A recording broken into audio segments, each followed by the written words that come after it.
ഞാനൊരു കാര്യം ശ്രദ്ധിച്ചിട്ടുണ്ട്. ഒരു ധ്യാനത്തിന് പോകുന്നു, നിങ്ങൾക്ക് അവിടെ ഒരു ആവശ്യമുണ്ടായിരുന്നു, അത് നിങ്ങൾക്ക് നടന്നില്ല. പക്ഷെ നിങ്ങൾ മറ്റൊരാളുടെ ധ്യാനത്തിന് പോകുന്നു, ചിലപ്പോൾ നിങ്ങളുടെ ഒരു ആവശ്യം അവിടെ വെച്ച് നടന്നു. അപ്പം അതിനർത്ഥം ആദ്യത്തെ ആൾക്ക് ശക്തി, പ്രാർത്ഥന, കൃപ കുറവുണ്ടെന്നോ രണ്ടാമത്തെ ആൾക്ക് കൃപ കൂടുതലുണ്ടെന്നോ ഒന്നും ആയിരിക്കണമെന്നില്ല.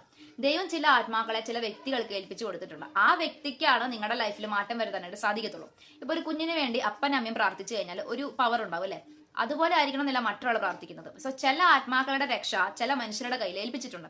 സോ നമുക്ക് ആരെയും ജഡ്ജ് ചെയ്യാനായിട്ട് സാധിക്കത്തില്ല. അതുകൊണ്ട് ഒരു താഴ്മയുടെ മനോഭാവം ഒരു ശുശ്രൂഷകന് ഉണ്ടായിരിക്കണം. ഇപ്പൊ ഞാനൊരു സ്ഥലത്ത് പോകുന്നു, അവിടെ ഓൾറെഡി സുവിശേഷം ശക്തമായിട്ട് പറയുന്ന ഒരാളുണ്ട് എങ്കിൽ ഞാൻ അവിടെ എന്റെ ശക്തി പ്രകടിപ്പിക്കാൻ വേണ്ടി ഒന്നും ചെയ്യാൻ പാടില്ല. അല്ലെങ്കിൽ എനിക്ക് ശക്തി ഉണ്ടായിട്ടല്ല, എന്റെ ഒരു കൃപ, എനിക്ക് ഇത്രയും കൃപയുണ്ട്, എനിക്ക് ഇത്രയും പറയാൻ പറ്റും, എന്റെ ആവശ്യം അവിടെ ഇല്ല, അവിടെ ഓൾറെഡി ഒരാളുണ്ട്.